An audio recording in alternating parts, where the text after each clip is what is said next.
Mes chers amis, bonsoir et bienvenue à la bibliothèque de minuit. Cette nuit, je me propose de vous faire lecture d'une nouvelle de Gaston d'Anville, L'Ange Noir, à Louis Dumur. Un vol de flamants roses traversait de fantasques nuages d'argent, brodés sur la soie bleu turquoise. Près de la tenture exotique, girait lentement un petit squelette japonais, très blanc, mat, accroché au candélabre par un fil mince que Pierre n'apercevait pas du divan où il s'était étendu.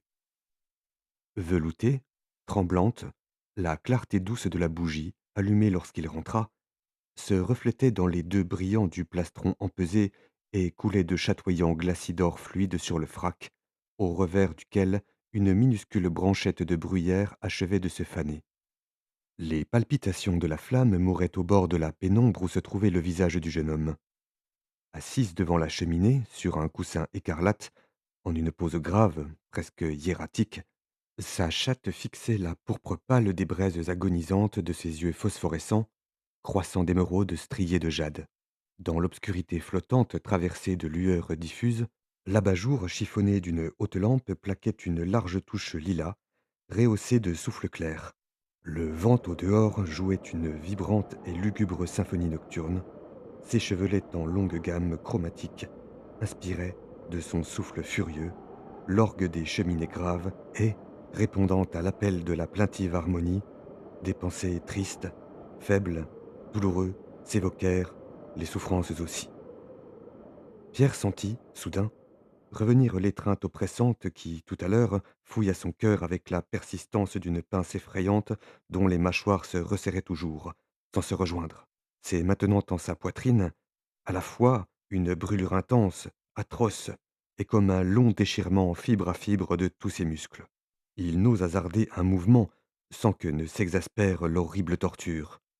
En même temps, sa tête devient d'une lourdeur extrême, à laquelle s'ajoute la fulguration continue de pointes ténues, multiples, vacillantes, s'enfonçant tout à coup, l'assaillant, infatigable, de leur fine morsure. Le masque contracté, il souffre, silencieux, immobile. Seulement ses dents s'impriment en l'exsangue lividité des lèvres, et ses ongles éraillent la paume de ses mains crispées. Par instants, en ondes torrides, des flots de sang courent sous sa peau moite, frissonnante, inondent la face, envahissent le front, puis le crâne, montent à l'assaut, furieusement, tandis qu'aux tempes le balancier insupportable des artères frappe régulièrement ses coups de gong, sonnant la charge, et il lui semble que sa tête est emplie de bêtes grouillantes, dont les gueules innombrables et tranchantes, les museaux affolés, fouillent son cerveau. Ne va-t-elle pas se rompre? Il dut mettre entre lui et l'à-côté le voile opaque et sanglant des paupières abaissées, tant les moindres vibrations lumineuses retentissaient, douloureusement, sur son être meurtri, décuplé par la fatigante tension de ses nerfs exacerbés, irritables à l'excès, en ce moment de suprême, d'infinie angoisse. Puis succède au paroxysme de transe un bien-être relatif, avec toutefois de rapides lancinnements, commémoratifs de la terrible passe traversée, derniers éclairs d'un orage s'apaisant et qui sillonnent le ciel le plus pur, encore que zébré de sombres lambeaux de nuages. La fugitive ressouvenance de la soirée, passée sans aucun présage menaçant chez madame de Présil, s'esquisse dans la cervelle enténébrée où planent des relents de stupeur.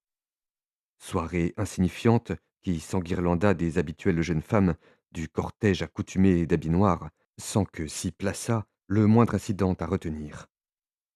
La trame des sensations pénibles s'amincit, se déchire, disparaît enfin. Pierre respire largement, s'étire comme à délivrer d'un mauvais cauchemar, heureux de ne plus rien percevoir d'inquiétant.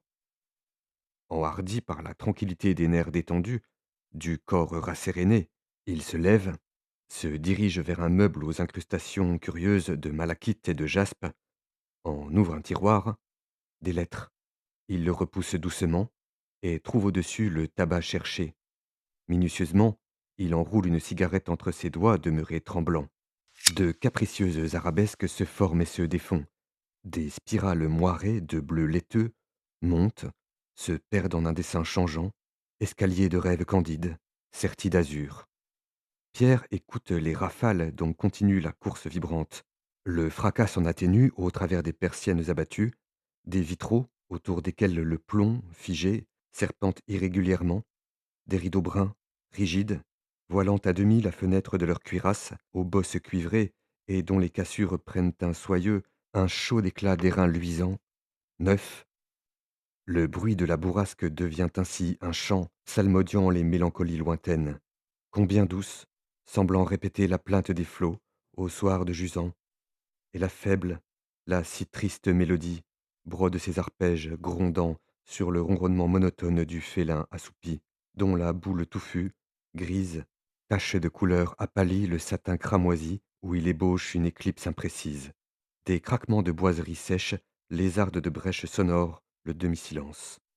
Abattu, non par la lassitude bienfaisante qui appelle le sommeil, mais par la survenance des découragements, de la peur éprouvée au sortir du danger, accablé de l'instable et morne fouillis d'idées qui le troublent, le jeune homme ne se résout pas à se coucher car il connaît trop les insomnies cruelles où les membres agités se refusent au repos, où les yeux vaguent dans les ténèbres, où l'esprit rôde dans la nuit fantomatique. Cependant, insidieuse, perfide, une somnolente torpeur l'engourdit, à laquelle il essaie de se soustraire, redoutant les affres des visions imaginaires et terrifiantes qui apportent les craintes, les suffocations, le recul, l'anéantissement vis-à-vis du péril, dérisoire et vain, dangereux pourtant à l'égal d'un réel, sinon davantage. La rêverie s'en va, molle, incertaine, fuit par les espaces libres du vaste champ des souvenirs, dévie au crochet brusque des associations qui l'aiguillent en de multiples sentes. D'abord se rencontrent des insignifiances, vite négligées. Le paysage de fiction s'anime ensuite. Ce peuple de personnages qui prennent une vie faite de posthumes, des ombres égarées au tréfonds de la mémoire, reviennent en lumière. Une figure enfin se détache des groupes confus, des coexistences divergentes. Une tresse noire, des épaules nacrées, d'une courbe idéale. Un torse fuyant de femme la complète. Quel fut cela? Ah, les lettres entrevues tout à l'heure. Pierre remue involontairement les lèvres, d'où sort un nom, puis, sans le remarquer, il prononce, très bas, des mots incohérents, n'entendant pas les paroles qui traduisent inconscientes ses pensées intimes. Elle doit être morte. Je sens qu'elle est morte. Quand? Cette nuit peut-être. Ah, l'étrange pressentiment. Mes os se sont glacés. Comment cette idée absurde m'arrive-t-elle en ce moment où, par une singulière coïncidence, très singulière, certes, son image me hante, aussi nette de forme qu'au premier jour de son apparition, lorsqu'aux heures d'ivresse, elle pénétrait sans bruit dans cette chambre. Pourquoi ne serait-elle pas morte? Je la vois, en ce moment, si pâle, trop pâle pour une vivante. Surtout, je n'aime pas cette chevelure terne, incolore, qui masque sa nuque. Elle avait de si beaux cheveux. Hein? Quelqu'un vient de parler, ici, et quelque chose est entré, de froid, de fluide. Oui, quelque chose. La chatte se réveille et miaule et renifle. Son poil se hérisse. Vraiment, il se passe de la normale. Quoi? Je n'observe rien, rien, aucun bruit, et je n'ai pas bu d'éther. La force surnaturelle de cette conviction funèbre m'épouvante. Je ne voudrais pas croire à cette glaciale révélation, surgie soudain, immotivée, et il m'est impossible de me soustraire à l'évidence étrange dont elle m'accable. En hiver, le jour tarde à poindre. Les heures ne prennent leur vol que pesamment, et je suis seul, seul, toujours seul, sans autre compagnie que celle des méchantes pensées. Aussi ne fus-je pas cruel, lâche, impitoyable, lorsque la voix stupide de l'orgueil parla en moi. Je l'ai laissé partir, voilà tantôt 10 mois. Oh, après une scène futile, que j'eusse terminée d'un mot. Ce mot brûlait mes lèvres, par vanité imbécile, par sot amour-propre, je ne l'ai pas prononcé. D'un baiser, d'un geste, je pouvais la retenir. Elle était si bonne, si charitable à mon âme facilement blessée. Mes bras que je devais tendre sont restés inertes, ma bouche close, mes yeux durs. Pendant la seconde fatale, où elle s'arrêta au seuil de cette porte, se retournant à demi, incertaine encore, la notion exacte du demain vide d'elle, de la bassesse de ma conduite, m'effraya. Je la laissai partir. Voici tantôt 10 mois. N'est-ce pas plutôt hier que je cherchais sa forme svelte à mes côtés, que je croyais entendre le bruissement accoutumé de sa jupe, le piétinement menu de ses pas? Jamais je ne la revis ailleurs qu'aux chimériques contrées de songe. Morte! Pierre, désireux d'échapper à l'emprise des regrets stériles, se résolut à les taire. Bientôt, il sourit aux prodigieuses, aux démesurées merveilles dressées dans la brume onduleuse de l'imaginaire. Un tourbillon passe, balançant sa vapeur grise, terne, au-dessus des gouffres immenses d'infini qui vont jusqu'aux mauves horizons, devinés si lointains que de l'espace énorme émane un délirant vertige, un superstitieux effroi mêlé d'attrait. Le sol est jonché de floconneuses plumes d'oiseaux. Il s'agite de convulsions lentes, se couvre de pustules qui gonflent, s'enflent jusqu'à éclater, puis se réduisent à de mignonnes bulles. Elles s'évanouissent. Des masses se meuvent, rampent, se déplacent avec de sinueuses déformations courbes.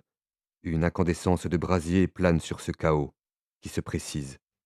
Vois-tu, là où vont scintiller les lampes de cristal, au lustre miroitant, d'où tombe la cascade étincelante des pendeloques vertes et rouges.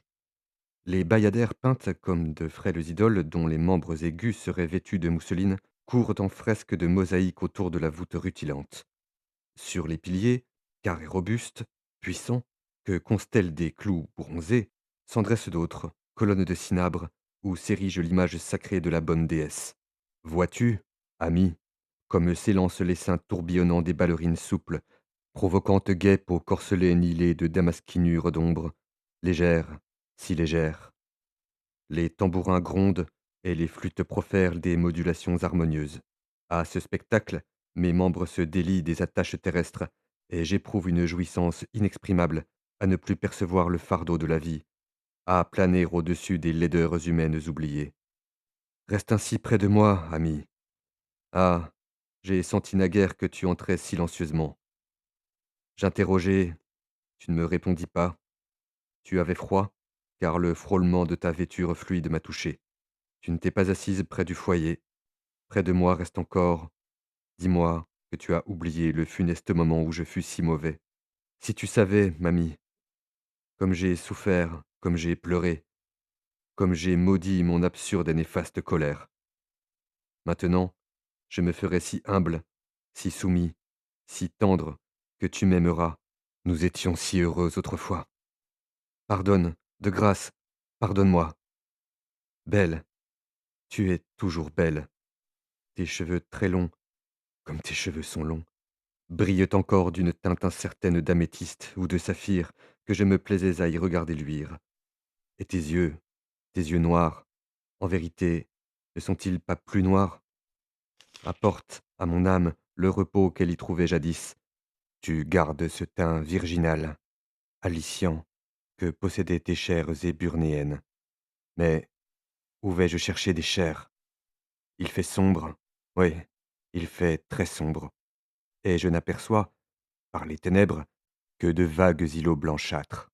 Pourquoi ne me parles-tu pas? J'adore ta voix, j'adore entendre son timbre mélodieux et frais. Tu restes muette.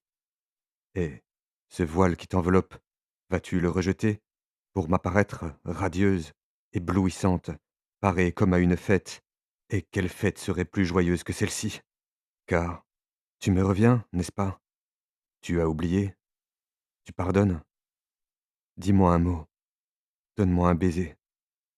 Ah, voici de la lumière, et ce rayon de lune, filtrant discrètement, vaut pour moi l'irradiance de tous les soleils, puisqu'il me permet de mieux te voir.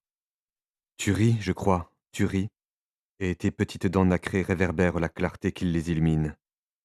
Ciel, c'est horrible. Est-ce que je rêve? Non, non, non. Elle me fait mal.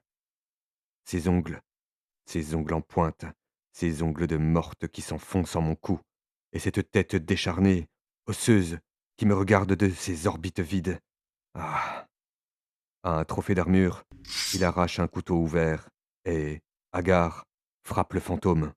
Dans le même temps, il ressent une commotion vive à sa poitrine. Sa chemise s'empoisse d'une liqueur tiède. Pierre titube, hébété, tombe défaillant et, après avoir mal repris conscience du réel, meurt, sans comprendre qu'il s'est tué lui-même. Victime d'une hallucination mensongère au cours de laquelle, attribuant ses sensations à une personnalité étrangère, il a cru à la présence réelle de l'amante délaissée, à sa transformation macabre, ignoré qu'en lui, portant ce coup, il n'atteignait que soi. La chatte geint doucement en flairant le cadavre, tandis que, près de la tenture exotique où un vol de flamants roses traverse de fantasques nuages d'argent, le petit squelette japonais continue de girer lentement, accroché au candélabre par un fil mince que Pierre n'aperçoit plus.